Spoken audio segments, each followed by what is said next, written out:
పరలోకబంధన పరమ తండ్రి, పాపుల రక్షక, పాపుల పాలడి దైవమా, మహోన్నతుల మహోపకారి, దేవాది దేవ, రాజాది రాజా, యేసయ్య తండ్రి, మీకే స్తుతి స్తుతి స్తుతి స్తుతి స్తుతి స్తుతి స్తుతి స్తుతి స్తోత్రము తండ్రి. నేను పాపులను రక్షించటకు తండ్రి, ఆ మోయలేని సులువును మీరు మోసి, ఆ సులువు మనపై రక్తము జాలలుగా కార్చి నేను పాపులను రక్షించారు కదా ప్రభా. మీకే స్తుతి స్తుతి స్తుతి స్తోత్రములు తండ్రి. వేలాది వందనాలు ప్రభా. ఇప్పుడు తండ్రి మీ యొక్క సేవకురాలు ఆలిస్పును స్వామి గారు తండ్రి సువార్తను ప్రకటించబోతున్నారు ప్రభా. నేను ఆమెకు లోతైన మర్మాలు తెలియజేసి కంఠస్వరాన్నిచ్చి చక్కగా నేను సువార్తను ప్రకటించినట్లు ఆమెను ఆశీర్వదించండి ప్రభా. నేను చూసిన వారందరూ నేను స్వస్థపడినట్లు వాళ్ళ కష్టాలు బాధలు తీర్చి వాళ్ళు ఆశ్రయించండి ప్రభా. మీకే స్తుతి స్తుతి స్తోత్రము తండ్రి. ఇప్పటివరకు మీరు పాపులందరినీ రక్షించిన కొరకు వేలాది వందనాలు ప్రభా. మీకే స్తుతి స్తుతి స్తుతి స్తోత్రాలు చెల్లించుకుని రానయ్యన్న యేసయ్య నామములో ప్రార్థిస్తున్నాము తండ్రి, ఆమేన్. ఫాస్టింగ్ ప్రేయర్ ఫెలోషిప్ తరపున దేవునికి స్తోత్రం. మీకందరికీ వందనాలు. వాక్యానికి ముందు సహోదరి గురించి 2 మాటలు. సహోదరి దేవుని నమ్మక ముందు విగ్రహారాధన చేస్తూ దేవునికి దూరంగా ఉన్నప్పుడు దేవుడు ఆమెను ఏర్పరచుకొని మహిమగల సువార్త ప్రకటించమని దేవుడు చెప్పగా ఆమె ఆ విధముగా సువార్త ప్రకటిస్తూ వచ్చును. పరిశుద్ధాత్మ చేత నింపబడిన ఆ సహోదరి ఎన్నో కృపా వరాలతో స్వస్థత వరము, వాక్య పరిచర్య వరము, దేవుని పట్టిన వారికి ప్రార్థన చేసినప్పుడు వారికి విడుదల, క్యాన్సర్ గడ్డలు, గర్భసంచి వ్యాధులతో బాధపడుతున్న వారికి ప్రార్థన చేసినప్పుడు వారికి స్వస్థత కలిగను. అలాగే పల్లెల్లోనూ తిరిగి సువార్త ప్రకటించారు, వీధి వీధుల్లో పత్రికలు పంచారు, వీధి సేవ చేశారు, జైలు పిల్లలకు వెళ్ళి సువార్త ప్రకటించారు. ఈ విధంగా డ్రామాల ద్వారా, సండే స్కూల్ పిల్లల ద్వారా దేవుని సువార్తను ప్రకటిస్తూ ఉన్నారు. దేవుని కొరకు చక్కగా వాడబడుతున్నారు. మాంత్రికులు, చేతబళ్ళు చేసిన వాళ్ళు ఈ విధంగా వారి కొరకు ప్రార్థన చేసినప్పుడు వారికి కూడా విడుదల కలిగింది. దేవుని శక్తి ద్వారా ఆమె సువార్త ప్రకటిస్తున్నారు. ఈ విధంగా ఎన్నో అద్భుతాలు, స్వస్థతలు దేవుడు ఆమె చేత చేయిస్తూ సువార్త సేవ చేయించుకుంటున్నారు. అన్యుల మధ్య పరిచర్య చేసినప్పుడు అన్యులందరూ దేవుని దగ్గరకు వచ్చి ప్రభుని నమ్ముకుంటున్నారు. తెలుగు తెలియని ఒక సహోదరి దేవుని స్వరము విన్నప్పటి నుంచి తెలుగు భాష నేర్చుకుని తెలుగుతో మాట్లాడుతూ మినిస్ట్రీ చేస్తూ దేవుని కొరకు ఎంతో నమ్మకంగా సేవ చేస్తున్నారు. ఇప్పుడు దేవుని వాక్యం అందిస్తారు, విని దేవుని మహిమ. దేవునికి స్తోత్రములు. మీ అందరికీ నా వందనములు. అందరూ బాగున్నారా? మరి దేవాది దేవుడు కరుణ కటాక్షములు మన మీద ఉంది కాబట్టి సజీవులుగా ఉండి ఇలాగ మనం మాట్లాడుకోవడానికి, చూడడానికి ఇచ్చిన మహాకృపను బట్టి దేవునికి కృతజ్ఞాస్తుతులు, స్తోత్రములు చెల్లించుకుంటున్నాను. ప్రియులారా, ఫోన్ల ద్వారా మాట్లాడుకుంటున్నాము. చాలా సంతోషము. మీరు సత్కరిస్తున్నారు, అందుకని ఇలా కొనసాగిస్తున్నాము ఆరాధన టీవీలో. సరే, వాక్య భాగానికి వెళ్తాము. అంతకుముందు స్పాన్సర్ చేసిన కుటుంబము హరిప్రియ లక్ష్మీనారాయణ వాళ్ళ భర్త గారు రక్షణ కొరకు ప్రార్థించండి. ప్రశాంతి అశోక్ కుమార్తె, కుమారుడు, అల్లుడు, కుట్టి పాప మనోరాలు పుట్టింది. దేవునికి స్తోత్రాలు. అలాగే రుక్మణి చిరంజీవి గారు, ఆ కుటుంబం కొరకు కూడా 2 కుటుంబానికి నేను 2 వందనాలు చెల్లించుకుంటున్నాను. మరి భరత్, రూప 2 కుమార్తె, కుమారులు కుటుంబానికి కూడా పిల్లలు, మనవరాలు కొరకు దేవునికి స్తోత్రములు. ప్రార్థించండి. సహోదరికి ఆరోగ్యం కొరకు ప్రార్థిస్తాము. కణ్మణి సహోదరి భానుమతి బ్రదరు డిఎస్ రాసినారు. మంచి ఉద్యోగం రావాలని, 2 ఉద్యోగం రావాలి ప్రార్థిస్తాము. 3 పిల్లలు వాళ్ళకి. దేవునికి స్తోత్రాలు. మరి అలాగే విశాలాక్షి సహోదరి మచిలీపట్నం, మరి ప్రియదర్శిని గారు కుమారుడు, శ్వేత సహోదరి భార్య, అలాగే కుట్టి బాబు కూడా ఉన్నాడు, శ్వేత, అలాగే పెద్ద కుమారుడు మనోహర్ గారు ఫ్యామిలీ వాళ్ళ కుటుంబానికి, అలాగే రుక్మణి చిరంజీవి గారి కుటుంబానికి, కణ్మణి కుటుంబానికి నా నిండు వందనాలు చెల్లించుకుంటున్నాను. శేఖర్, మోనిక విజయవాడ, వాళ్ళ నాన్నగారు ఎల్లోజీరావు గారు, ఆదిలక్ష్మమ్మ సహోదరి. మోనికకు గర్భఫలం రావాలి, దాని కొరకు కూడా ప్రార్థించండి. నేను ప్రార్థిస్తున్నాను. చాలామంది గర్భఫలం కొరకు ప్రార్థించాలి. మరి ఆ కుటుంబానికి కూడా నేను నిండు వందనాలు చెల్లించుకుంటున్నాను. వాక్య భాగానికి వెళ్దాము.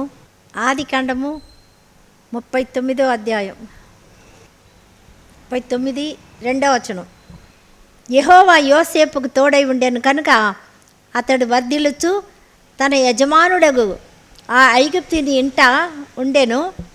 యెహోవా అతనికి తోడై ఉండేననియు అతడు చేసినదంతయు అతని చేతిలో యెహోవా సఫలము చేసిననియు అతని యజమానుడు చూచినప్పుడు యోసేపు మీద అతనికి కటాక్షము కలిగెను.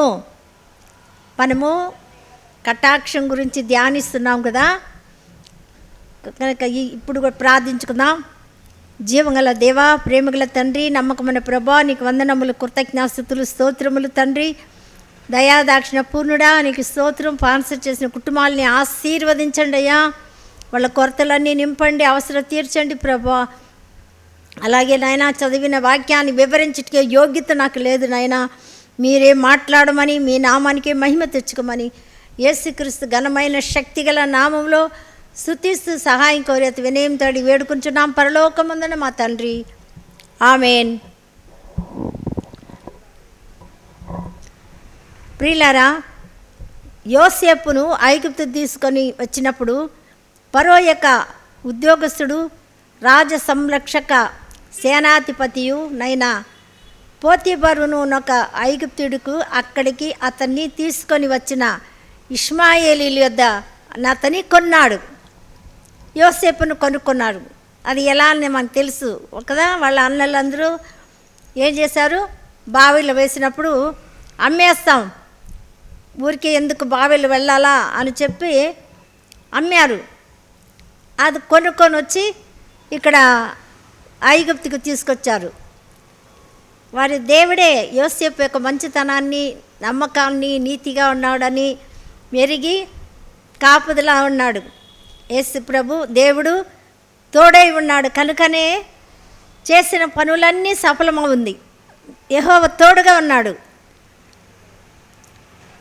మరి అలా చేశాడు కనుక యజమానుడు ఆయన చూచినప్పుడు యోసేపు మీద ఆయనకేం కలిగింది, కటాక్షము కలిగెను.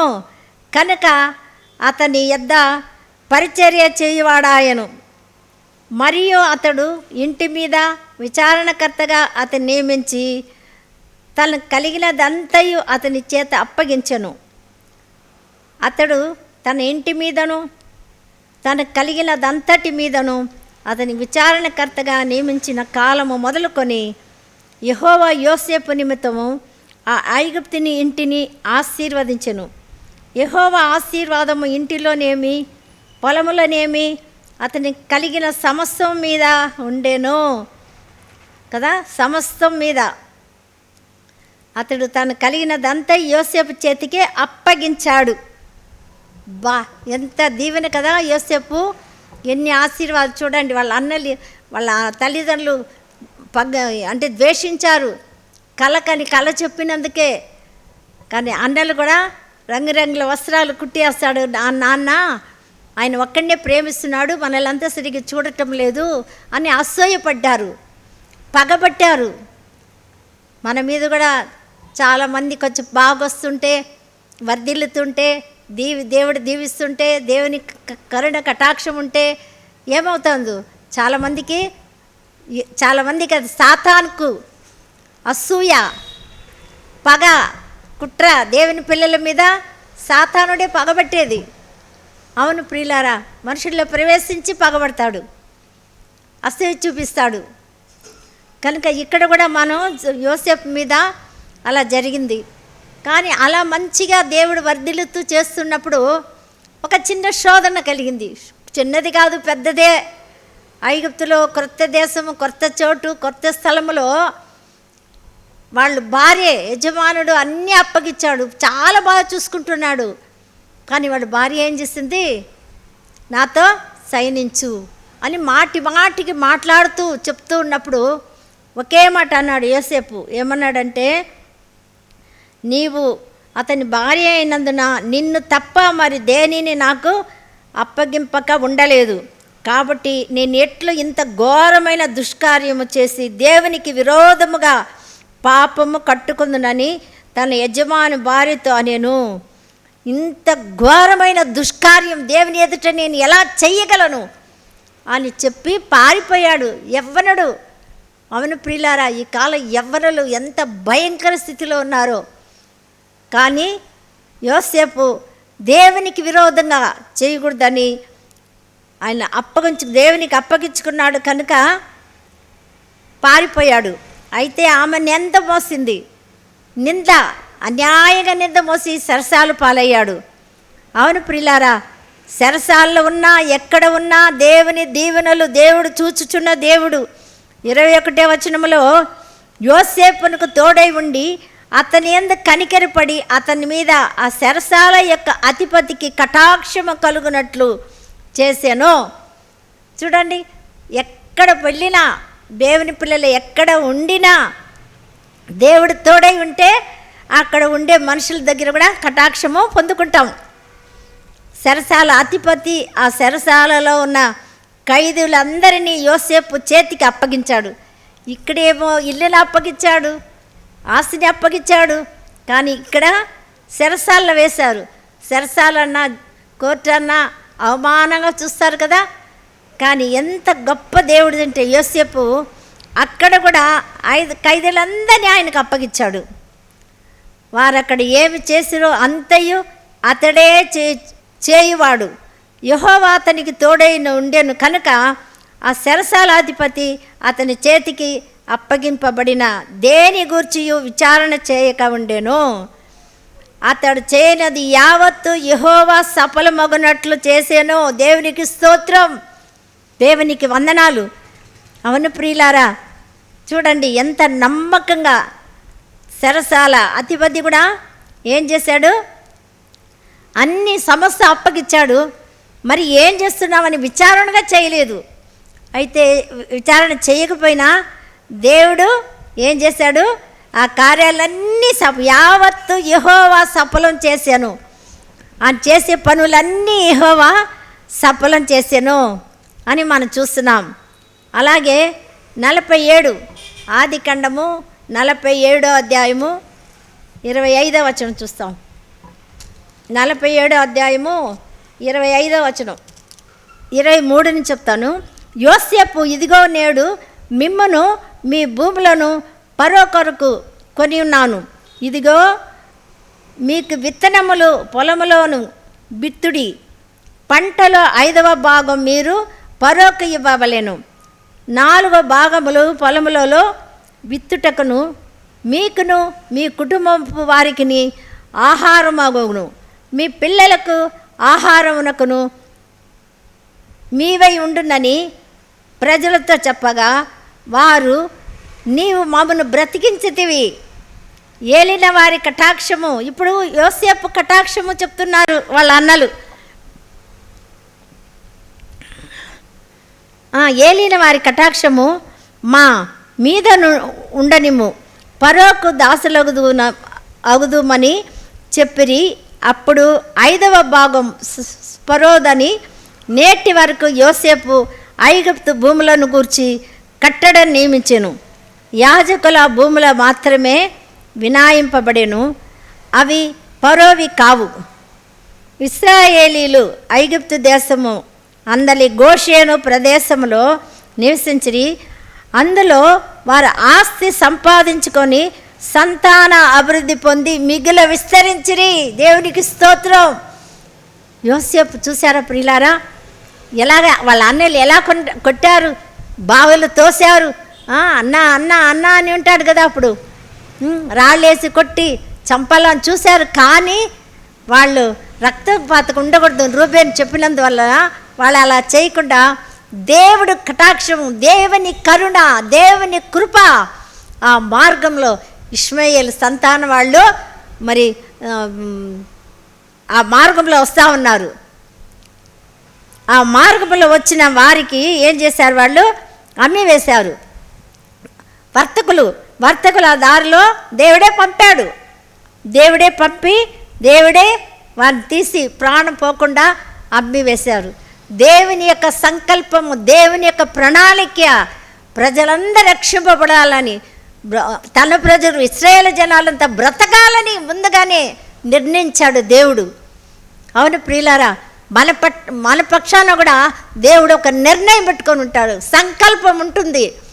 మనమందరం ఒకవేళ ఎన్ని శ్రమలు రావచ్చు, కష్టాలు రావచ్చు. చూడండి, యోసేపుకి ఎలా వచ్చాయి, కానీ ఏమీ ఒక మాట మాట్లాడలేదు, భయపడలేదు, దిగులు పడలేదు, బానిసగా ఉండడానికి కూడా ఇష్టపడ్డాడు.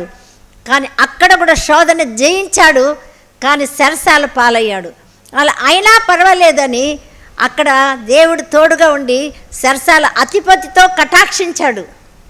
దేవుని కటాక్షం అది ప్రియులారా. కనుక ఇక్కడ విస్తరించారు, అభివృద్ధి అయ్యారు. పిల్లలు ఎంత గొప్ప చూడండి.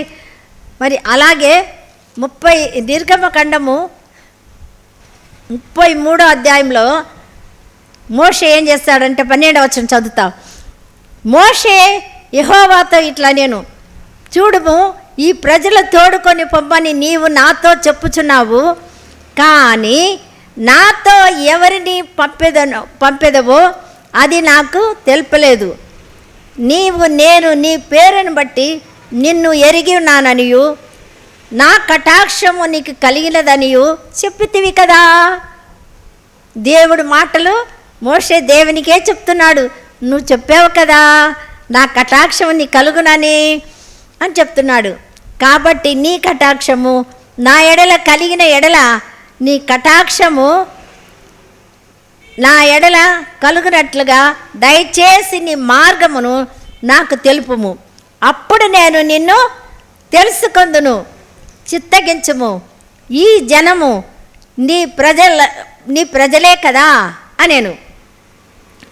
అందుకైనా నా సన్నిధి నీకు తోడుగా వచ్చును, నేను నీకు విశ్రాంతి కలుగజేసేది నానగా, మోషే నీ సన్నిధి రాని ఎడల ఇక్కడ నుండి మమ్మను తోడుకొని పోకము. నా ఎడల నీ ప్రజల ఎడలను నీకు కటాక్షము కలిగినదని దేని వలన తెలియబడును, దీని వలనే తెలుసుకుంటాము. నీవు మాతో వచ్చుట వలనే కదా, అట్లు మేము అనగా నేనును నీ ప్రజలను భూమి మీద ఉన్న సమస్త ప్రజలలో నుండి ప్రత్యేకింపబడదుమని ఆయనతో చెప్పాను. ప్రియులారా, ఇశ్రాయేలు జనాల్ని చూడండి, వాళ్ళ మూలుగులు విని మోషేని పంపాడు కదా దేవుడు. పంపి అక్కడి నుంచి విడిపించి తీసుకొచ్చేటప్పుడు సణుగులు గొణుగులు ఎన్ని రకాలు. అయితే మోషే ఇక్కడ 33వ అధ్యాయంలో చెప్తున్నాడు చక్కగా, నువ్వు తీసుకొని పో నా ప్రజల్ని అని చెప్పావు కదా, మరి నాకు ఎలాగా నీ కటాక్షం నాకు ఉండాలి, నీ కటాక్షం ఉంటేనే నేను తీసుకువెళ్ళగలను అని చెప్పాడు. నా సన్నిధి నీకు తోడుగా వస్తుంది, నువ్వు వెళ్ళు అని దేవుడు ధైర్యపరిచి చెప్పాడు. ప్రియులారా, మనం కూడా ఏదైనా పని చేస్తూ ఉంటే దేవుడు తప్పకుండా మనకు తోడుగా ఉంటాడు, ఆయన సన్నిధి తోడై ఉంటుంది. కాబట్టి విజయం రాదు, జయం రాదు. ఇప్పటి వరకు ఎన్నో కార్యాల్లో మనం విజయం పొంది ఉన్నాము, ఎన్నో పనుల్లో మనం విజయం పొంది ఉన్నాము. అప్పుడంతా ఆయన తోడే, ఆయన సన్నిధే, లేకపోతే మనము జయించలేము. ఎందుకంటే దుష్టుడు సాతాను ఉన్న ఈ లోకంలో మన వల్ల కాదు. కనుక ప్రియులారా, దేవుడు తోడై ఉన్నాడు, ఆయన సన్నిధి తోడుగా ఉంటుంది. మనకు అన్ని విషయాలలో ఏ కార్యం చేసినా ఆ ప్రతి విషయములలో కూడా జయం ఇస్తూ ఉన్నాడు, జయం అనుగరిస్తూ ఉన్నాడు, ప్రభు వర్ధిల్ల చేస్తున్నాడు. కనుక అందుకే వాళ్ళు విజయం పొంది ఉన్నారు. కనుక చూడండి, ప్రజలందరూ కూడా ఏమయ్యారు? విస్తరించారు, ప్రభావారు. కనుక ఇప్పుడు జనాల్ని తోడుకొని వెళ్ళాలి అని చెప్తున్నాడు. కనుక ప్రియులారా, అంతేకాదు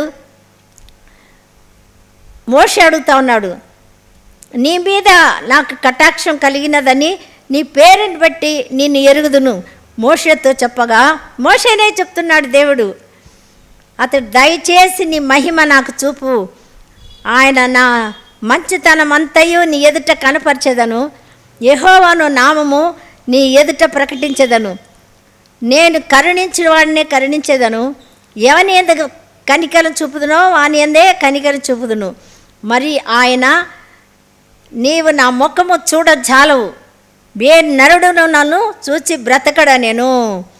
యెహోవా ఇదిగో నా సమీపమున ఒక స్థలం ఉన్నది, నీవు నా బండ మీద నిలవవలేను, నా మహిమ నిన్ను దాటి వెళ్ళుచుండగా ఆ బండ సందులలో నిన్ను చూచి నిన్ను దాటి వెళ్ళు వరకు నా చేతితో నిన్ను కప్పెదను, రెక్కల కింద దాచుకున్నట్టుగా. నేను నా చెయ్యి తీసిన తర్వాత నా వెనక పార్శ్వము చూచెదవు, కానీ నా ముఖము నీకు కనపడదు అని చెప్పాడు. మోషే ముఖాముఖిగా మాట్లాడినాడు కదా, అలా మాట్లాడేటప్పుడు నీ ముఖం నాకు చూడాలి అలా అనుకున్నప్పుడు ప్రియులారా, ఎవ్వరు చూసి బ్రతకుడు అని చెప్తున్నాడు. 34:6 అదే ఉంది. తనంతటా యెహోవా అతనికి దాటి వెళుతూ యెహోవా కనికరము, దయ, దీర్ఘశాంతము, విస్తారమైన కృప, సత్యములు, దేవుడైన యెహోవా ఆయన 1000 మంది కృపను చూపుచు దోషమును, అపరాధములను, పాపమును క్షమించుచు, కానీ ఆయన ఏమాత్రం దోషులు నిర్దోషులుగా ఎంచక 3-4 తరముల వరకు తండ్రుల దోషమును కుమారుల మీదికి, కుమారుల కుమారుడుల మీదికి రప్పించని ప్రకటించండి అన్నాడు. అవును ప్రియులారా, చూడండి ఎంత చక్కగా ఇక్కడ ఆయన గుణ లక్షణాలని చూపిస్తున్నాడు. మరి యోనా కూడా అదే మాట అన్నాడు కదా, 4వ అధ్యాయము 2వ వచనములో యోనా కూడా ఏమన్నాడంటే, ఎందుకంటే పారిపోతున్నాడు తర్షీష్కు, అప్పుడు వాళ్ళకు దుర్గతి పడుతుందని ప్రకటించి అన్నప్పుడు భయపడి పారిపోతే, అప్పుడు 4వ అధ్యాయంలో చెప్తాడు ఆయన పశ్చాత్తాపడు, వాళ్ళంతా పశ్చాత్తాపడి చెడుని విసర్జించి ఉపవాసం ఉన్నారు. దేవుడు దుర్గతి నాశనాన్ని దేవుని శిలువ మీద వేసుకున్నాడు కదా, అందుకనే వాళ్ళకు విడుదల, యేసుక్రీస్తుని చూసి విడుదల, ప్రభు దూతను చూసి విడుదల. కనుక ఇక్కడ 4వ అధ్యాయము 2వ వచనములో మనం చూస్తే, యెహోవా నేను నా దేశం ఉండగా ఇట్లు జరుగునని నేను అనుకుంటుని. చూడండి యోనా అంటాడు, నేను అనుకుంటుని కదా, అందువలనే నీవు కటాక్షమును, జాలియును, బగు శాంతమును, అత్యంత కృపయు గల దేవుడవై ఉండి పశ్చాత్తాప్తుడై కీడు చేయక మాందువని నేను తెలుసుకుంటుని. అమ్మా యోనా ఎంత ఇది చూడండి, ఒక స్వార్థ ప్రకటించిన తర్వాత ఎండగా ఉందని బాగా చల్లటి సొర చెట్టు ఒకటి నోడి అక్కడ పెట్టినాడు కదా, అలా పెట్టిన తర్వాత మళ్ళీ వెంటనే ఏంది ఈ పట్టణం నాశనం కాలేదే అని చూసినప్పుడు దేవుడు వెంటనే ఒక పురుగును పంపించి ఆ చెట్టు నోడేసి ఎండిపోయింది. అప్పుడు అబ్బా నేను ఉండలేను, నా వల్ల కాదు, ఎండ తట్టుకోలేను అని చెప్తున్నాడు. ప్రియులారా చూడండి, ఒక్క రోజులో నేను నాటక నీ పంట చేయక చల్లగా నేను పెడితే వెంటనే అలా చెప్తున్నావా, ఒక్కరోజు మలిసి ఒక్కరోజుకి ఎండిపోయిన దానికి అంత విచారిస్తున్నావే. 120,000 మంది జనాలు, పశువులు, జంతువులు అన్నిటికీ నేను చింతపడనా, కుడి ఎడమ తెలియని నా ప్రజలు అని దేవుడు యోనాకు చెప్తున్నాడు. ప్రియులారా మరి అంత చక్కగా చెప్తూ ఎంత గొప్ప దేవుడు చూడండి ప్రియులారా, అలాగా చేస్తూ ఉన్నాడు. మరి అలాంటి కటాక్షం కలిగిన దేవుడు, దయగలిగిన దేవుడు, దీర్ఘశాంతుడు మన ప్రభు, పాపాన్ని క్షమించగల దేవుడు, పాపాన్ని అపరాధములను క్షమించగల అధికారం కలిగిన దేవుడు మన ప్రభు.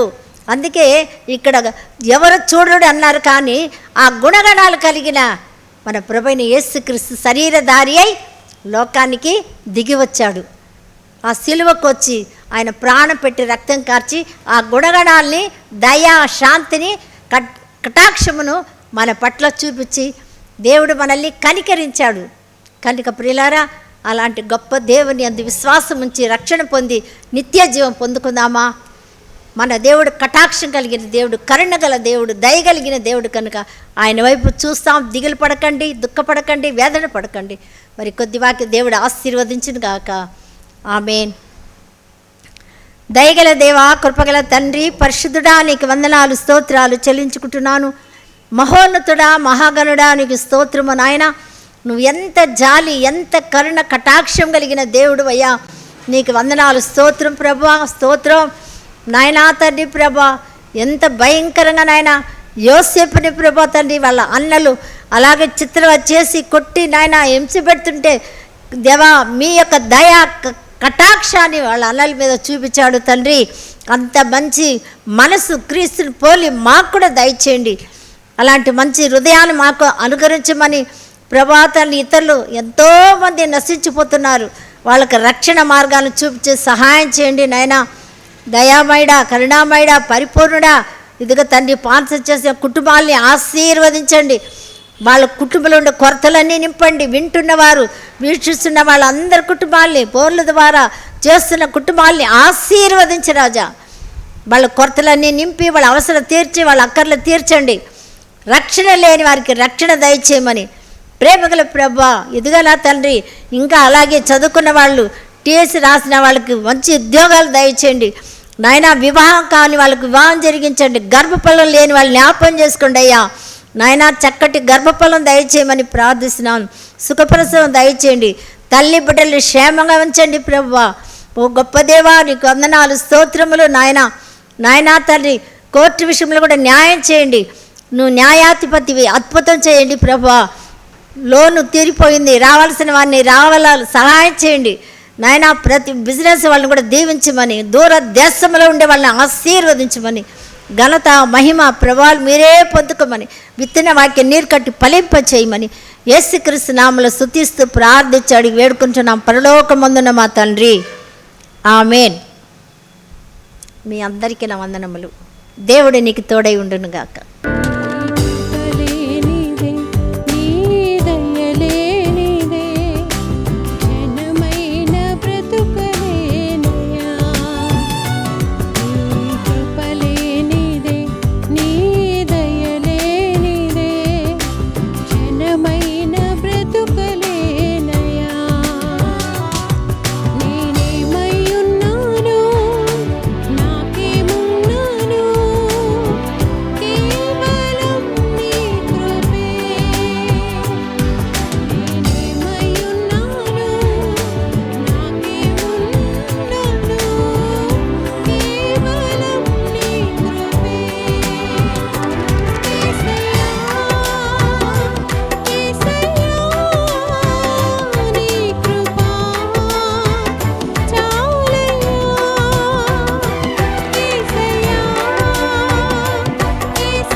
లేవనెత్తినది నీ కృప, నీ కృపలోనే నా జీవితం కడవరకు కొనసాగించేదన్.